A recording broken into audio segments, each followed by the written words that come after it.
Good morning, kids. How are you all? Today we have to learn EVS in Standard 5. So kids, आज हम EVS पढ़ने वाले हैं 5th standard में. So last time हमने हमारा पुराना चैप्टर जो है वो कंप्लीट कर लिया है पेज नंबर 138 पे. So today we have to start from page number 139 और new chapter number 15 blow hot blow cold. Blow मतलब बहना, तो कैसा बह रहा है. हॉट मतलब गर्म और ब्लो कोल्ड मतलब ठंडा, मतलब जो पवन है वो कैसा बह रहा है, गर्म और ठंडा. तो उसके बारे में हमें ये पढ़ना है. तो चलो स्टार्ट करते हैं. There was a woodcutter. Would का मतलब है कि एक इंसान है जिसका काम है लकड़ी काटना. तो जो इंसान लकड़ी काटने का काम करता है तो उसे वुड कटर बोला जाता है. क्या बोला जाता है? Wood cutter. तो there was a wood cutter. एक वुड कटर था. Every day in the morning, हर रोज़. एवरी डे का मतलब है हर रोज़. इन द मॉर्निंग, सुबह के टाइम में, he used to go to the forest to cut wood. वो क्या करता कि हर रोज़ वो फॉरेस्ट मतलब जंगल में जाता. क्या करने के लिए जाता? टू कट द वुड मतलब लकड़ी काटने के लिए जाता है. तो आपको इसमें अंडरलाइन करनी है वुड कटर पे. There was a wood cutter. एक वुड कटर था. एवरी डे हर रोज़. इन द मॉर्निंग में वो कहाँ पे जाता है? फॉरेस्ट में जाता है. टू कट वुड लकड़ी काटने के लिए जाता है. इन द इवनिंग, शाम के टाइम पे, he would sell the wood, कि वो जो लकड़ी उसने काटी है वो सेल कर देता है. सेल करना मतलब बेच देना, तो वो बेच देता है. इन द सिटी मतलब सिटी में, शहर में जाके वो लकड़ी बेचता है. वन डे एक दिन, he went deep into the forest में वो बहुत ही डीप मतलब अंदर तक गया. It was a very cold winter. वहाँ पे तो बहुत ही कोल्ड विंटर था, लेकिन कैसा था? बहुत ही ठंडा विंटर. मतलब वहाँ पे जो ठंडी की सीज़न थी वहाँ पे बहुत ज़्यादा ठंडी लगती थी. His fingers were becoming numb बन जाना मतलब ऐसा हम बोलते हैं ना गुजराती में कि आंगળીઓ ખૂટી પડી ગઈ ઠંડીના લીધે, हाथ काम नहीं करता. So it is cold numb. Okay. तो उसकी फिंगर्स जो है वो ठंडी पड़ जाती है. ठंड की वजह से कुछ काम नहीं कर रही होती, हिल नहीं रही होती है. Every now and then the woodcutter would put down his axe and bring his hands close to his mouth. कि वुड कटर ने क्या किया कि वहाँ पे बहुत ठंड थी, उसकी फिंगर्स जो है वो नम हो जाती है. उसकी वजह से वो क्या करता है कि उसका जो एक्स है, उसकी जो कुल्हाड़ी है वो नीचे रख देता है और उसकी जो फिंगर्स है वो ले जाता है hands close to his mouth मतलब उसके मुंह के नज़दीक ले जाता है. क्लोज मतलब उसके नज़दीक. Then he would blow hard on them to warm them. और वो अपने मुंह में से ब्लो कर रहा है मतलब फूंक मार रहा है. क्या कर रहा है? किस में? अपने हाथ पे, ताकि अपने मुंह में से जो गर्म पवन निकल रहा है, गर्म एयर निकल रही है, हॉट एयर निकल रही है, जिसकी वजह से उसके हाथ जो है वो थोड़े से वार्म हो जाए, गर्म हो जाए. तो उसके हाथ को वो वार्म कर रहा है, गर्म कर रहा है. ओके. तो हमने देखा कि एक वुड कटर जो है वो क्या काम करता है? लकड़ी काटने का काम कर रहा है और बाद में उसे सेल कर देता है सिटी में. लेकिन एक दिन जब वो फॉरेस्ट में अंदर जाता है तो क्या होता है? वहाँ पे बहुत ज़्यादा ठंड होती है.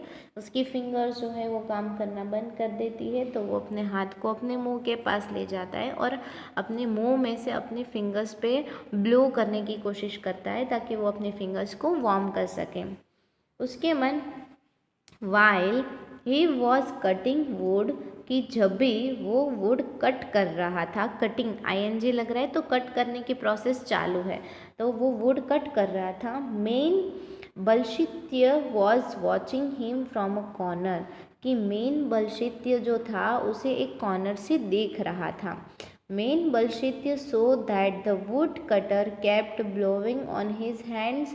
मेन बलशित्य जो है वो देख रहा था. सो मतलब देखना. क्या देख रहा था? दैट वुड कटर, की जो लकड़ी काटने वाला था, kept blowing on his hand, कि वो अपने हैंड को ब्लो कर रहा था मतलब बार बार अपने हाथों में, अपने मुंह से हाथों को गर्म कर रहा था. ब्लो कर करके he began to wonder what all that was about, कि उसने वंडर मतलब वो सोचने लगा कि ये क्या हो रहा है, but he could not understand it, लेकिन जो मेन बलशित्य था वो देख रहा था लेकिन उसे कुछ समझ में नहीं आ रहा था। नॉट अंडरस्टैंड मतलब समझ में नहीं आ रहा था। He got up thinking that he would go and ask the wood cutter, उसने ऐसा सोचा, थिंकिंग मतलब सोचना, दैट ही वुड गो कि उसे वहाँ पे जाना चाहिए, एंड आस्क और पूछना चाहिए। आस्क मतलब पूछना चाहिए क्या, तो वुड कटर को पूछना चाहिए कि भाई तू ऐसा क्यों कर रहा है बार बार। आफ्टर वॉकिंग अ लिटल, थोड़ा चलने के बाद, लिटिल मतलब थोड़ा, वॉकिंग मतलब चलना, तो आफ्टर वॉकिंग अ लिटल, थोड़ा चलने के बाद, he came back thinking that the woodcutter may not like being asked, तो वो सोचने लगा कि वुड कटर को ये पूछना नहीं चाहिए, क्योंकि उसे भी शायद फील हुआ होगा कि उस एरिया में ठंड जो है वो ज़्यादा होगी, तो वो वुड कटर को पूछने के लिए जा तो रहा है, लेकिन उस एरिया में जाने के बाद वो ऐसा सोच रहा है कि वुड कटर को ये पूछने लायक चीज़ नहीं है। फाइनली मेन बलशित्य could not help himself, finally main बलशित्य जो है वो खुद की भी हेल्प नहीं कर पा रहा था। कुड नॉट हेल्प हिमसेल्फ मतलब खुद की भी हेल्प नहीं कर पा रहा था। He went hopping to the wood cutter and said, hello brother, if you don't mind can I ask you something, कि वो जो है वो एक होप लेके मतलब आशा लेके गया वुड कटर के पास। क्या आशा लेके गया, और बोला, हेलो ब्रदर, अरे भाई, ओ भाई, इफ़ यू डोंट माइंड, अगर तुम माइंड ना करो, मैं अपने दिमाग पे ना लो, can I ask you something, क्या मैं तुम्हें कुछ पूछ सकता हूँ। तो क्या पूछ रहा है वो, सीइंग दिस टाइनी पर्सन, कि ये छोटे से इंसान को देख के the wood cutter was amazed and amused, क्योंकि ये इतने छोटे से इंसान को देख के वुड कटर जो है वो आश्चर्य में पड़ जाता है कि भाई अरे इतना छोटा इंसान। But he hide his smile and said, लेकिन वो अपनी स्माइल को छुपा लेता है और बोलता है, हाइड मतलब छुपाना, ओके, अमेज्ड एंड एम्ब्यूज्ड, ये भी लिखना है।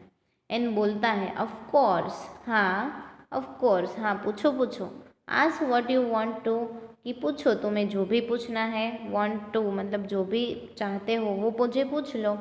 All I want to ask is, कि मैं तुम्हें ये पूछना चाहता हूँ कि why do you blow from your mouth on to your hands, कि क्यों तुम अपने मुंह से ब्लो कर रहे हो अपने हाथ पे, कि तुम्हारे मुंह से तुम क्यों ब्लो कर रहे हो अपने हाथ पे, मतलब तुम अपने मुंह से क्यों फूंक मार रहे हो अपने हाथ पे।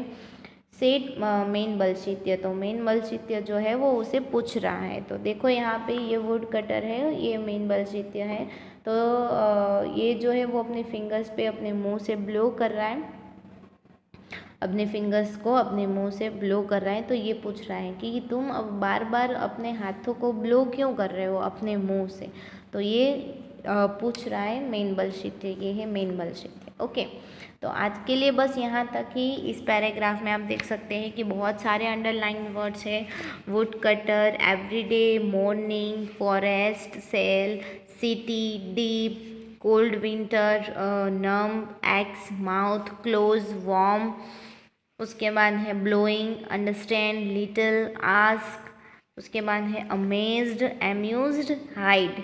ओके, तो ये सारे वर्ड्स जो हैं वो आपको नोटबुक में 3 टाइम लिखने हैं और लर्न भी करने हैं। सो किड्स, आज के लिए बस यहाँ तक ही, इससे आगे हम नेक्स्ट लेक्चर में पढ़ेंगे। Thank you. और हाँ, हार्ड वर्ड्स जो है वो 3 टाइम नोटबुक में अच्छे से लिखना और स्पेलिंग भी लर्न करते जाना।